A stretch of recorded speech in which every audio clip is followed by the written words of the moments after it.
Right now, a wave of calcium is flooding your synapses. Imagine consciousness isn't some misty background noise. Think instead of it as an incredibly precise tuning mechanism inside every single cell. These tiny gates, these ion channels, aren't just letting ions drift through randomly like water in a sieve. They are the ultimate microscopic rheostat, controlling how sensitive you actually feel to existence itself. It is akin to finding out that the specific tension on your instrument string determines not just if it sounds, but exactly what pure tone emerges from it. We observe subtle shifts here in potassium and sodium flow that map directly onto our sense of being coherent or frayed apart. What happens when these fine-tuned gates start regulating themselves? It becomes a conversation inside the cell, an internal calibration far beyond just firing on or off.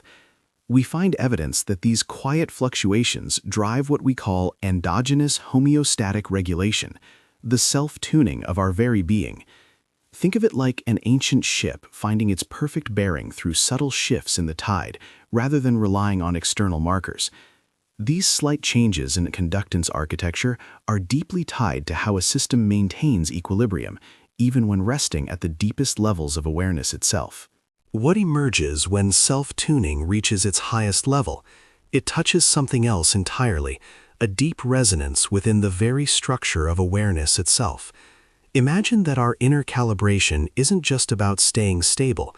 Sometimes it finds pathways toward unified perception, like tuning an orchestral piece where every instrument suddenly hears the entire harmony at once. The underlying architecture supports this shift in background sensitivity.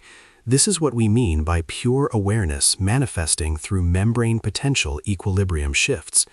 These intricate kinetic rules governing ion flow are acting as a high-fidelity biological receiver for something far grander than just steady function, which means that perhaps the very limits of our subjective experience aren't set by some external influence, but woven directly into this cellular language.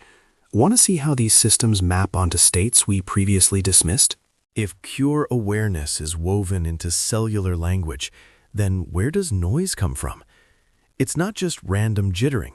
There are internal contradictions mapped onto these flow dynamics. Some researchers argue that intense external sensory input actually disrupts this deep endogenous self-calibration we discussed earlier. But the opportunity here is mapping how high-dimensional kinetic shifts create states of genuine coherence against that background static. Imagine tuning a complex clockwork device where every single component has its own resonance, yet they are engineered to produce one unified time signature. We need frameworks showing exactly what those internal calibrations measure without tapping in from outside. Who found the true counter-evidence on this self-tuning process?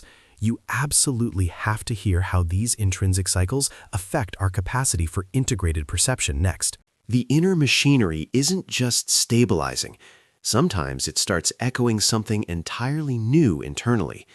It seems that when those kinetic rules get complicated enough, they build a resonance we call akasha, the architecture of inner alignment itself. Think about trying to listen for music in the background hum of a city street versus being completely immersed in a concert hall. That transition mirrors what these conductance patterns suggest is possible within our own biological substrate. The way those channels gate and flux allows for this incredible potential shift toward integrated perception, moving beyond simple equilibrium into unified awareness. But how does that internal architecture actually translate to states we experience as genuine breakthrough? Keep watching, because the next step reveals something profound about measurement itself. There is a boundary in how far our inner calibration can genuinely reach, something that has resisted all attempts at external measurement. We assumed that pure awareness was only influenced by what came through the gates, but the deeper reading suggests a fundamental shift. These same internal conductance dynamics are not just reacting to input. They possess an inherent directive toward pattern formation itself. Think of it like listening for music inside a vacuum chamber, where the sound isn't entering from outside, but is spontaneously organizing from the energy within. This realization challenges everything about passive reception and implies that our deepest subjective states might be actively generating their own internal reality maps. What does this suggest about how we define coherence? That question belongs to what follows. The final piece suggests a map connecting these internal kinetics directly onto what people sense as complete integration, or coherence. Imagine that deep cellular language isn't just mirroring experience, it's providing the blueprint for it. We are looking at how inherent self-regulation drives towards unified perception. It functions like finding the absolute resonant frequency of an entire orchestra tuning itself from within. This intrinsic feedback loop is the mechanism driving what we map as the architecture of inner resonance, or akasha in its purest form. What this means for us is a shift away from passive observation towards active participation with our own internal states. If you want to see how these kinetic parameters translate into measurable realities, the full research archive is at jmthomasofficial.com. The culmination of all this self-tuning points toward a specific reality, your own capacity to organize experience without external instruction. This suggests that true integration isn't something you wait for, it's what happens when those deeply complex internal rhythms settle into their most balanced, highest-order state, what we name chthonic cognition. Imagine the subtle difference between listening to music through a great set of speakers and hearing the pure intention behind the composition itself. That shift in perspective is available to you.